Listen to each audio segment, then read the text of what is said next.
24 saac ee la soo dhaafay waxa magaalada Kismaayo ka da'ay roobab saameyn ku yeeshay socodka dadka iyo gaadiidka iyo sidoo kale barakacayaasha goobaha ay degan yihiin. Maamulka degmada Kismaayo ayaa guddi u saaray qiimeynta waxyeelada ka dhalatay roobabkan, waxaana guddigaasi gudoomiye markaasi uu ahaa madaxweyne ku-xigeenka labaad ee Jubbaland Cabdulqaadir Xaaji Maxamuud Lugo Dheere. Qiimeynta guddiga wajiga koobaad waxa ay maanta ay ka bilaabeen wadooyinka biyuhu ay fadhiisteen iyo sidoo kale goobo kale oo markaasi muhiima. Sidoo kale guddigan waxa ay kormeer ku tageen goobaha dadka barakacayaasha ay magaalada Kismaayo ay degan yihiin, xilliga oo gabi ahaanba dadkaasi iyo caruurtooda ay isaga barakaceen goobaha ay deganaayeen maadaama biyaha roobabku ay aad u saameeyeen. Cabdulqaadir Maxamuud Lugo Dheere oo ah gudoomiyaha guddiga loo xilsaaray qiimeynta waxyeelada ka dhalatay roobabka ayaa waxa uu saxaafadda la wadaagay waxyaabaha ay soo arkeen iyo sidoo kale maamulka Jubbaland waxa ay ka qabanayaan. waxaan kor taaganahay kormeerina dhibaatooyinkii ka dhashay barwaaqada Ilaahayna siiyo roobka nimco walba nusqaanteeda la baaliyay. waxaan dadaal ugu jirnaa sidaan dadka dhibaatada ka soo gaartay roobabka aan gurmud ugu fidin lahayn. dhowr goobood soo marnay dadkaan dejinayno, raashin lagu siinaayo, lagu xanaaneynayo. roobkana aad iyo aad u badan yahay.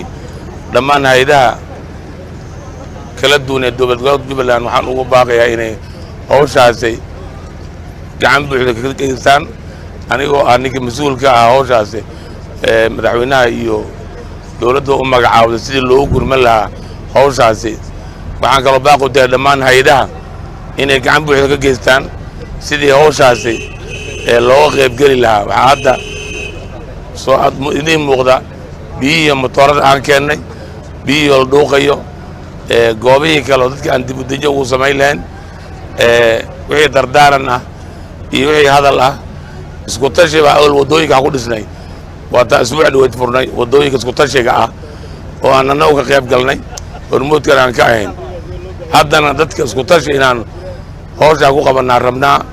dhanka kale madaxweyne ku-xigeenka Jubbaland oo isna booqday goobaha ay biyuhu fadhiisteen gaar ahaan barxadda beerta Olympiga halka loo yaqaan ayaa ka hadlay qorshaha maamulka Jubbaland ay xilligan ay markaasi u diyaarisay mararka ay roobabku da'aan. waxana uu yiri waad arkaysaan roobabkii da'ayay maalmahan biyaha ka dhashay iyo saameynta ay magaalada ku yeesheen.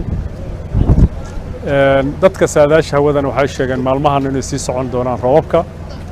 dowlad goboleedka Jubbaland haddii awooddeeda inta ahayd ilaahay baa awood leh.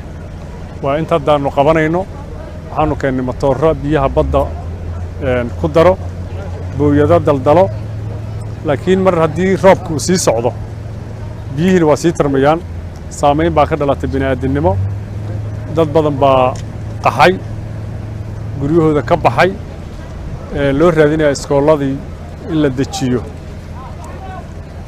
waa isku tashi ilaahay nimcadiisa iyo xilliga ay yimaadeen. dadka taariikhda Kismaayo aad xogaal ku ah oo madaxweyne ku-xigeenku ka mid yahay waxay ii sheegeen inay tahay markii saddexaad oo daadadka noocan oo kale ah ay dhaceen. magaaladan waxaa socda qorshe lagu samaynayo in biyaha loo furo dhammaan maritinadii biyahoo dhan. dowladda federaalka, beesha caalamka, hay-adaha samafalka inay gacan ka geystaan dhibaatadan daadadkan iyo roobabkan ka soo gaartay dadka reer Kismaayo iyo magaalooyin kale ayaan ka codsanaynaa.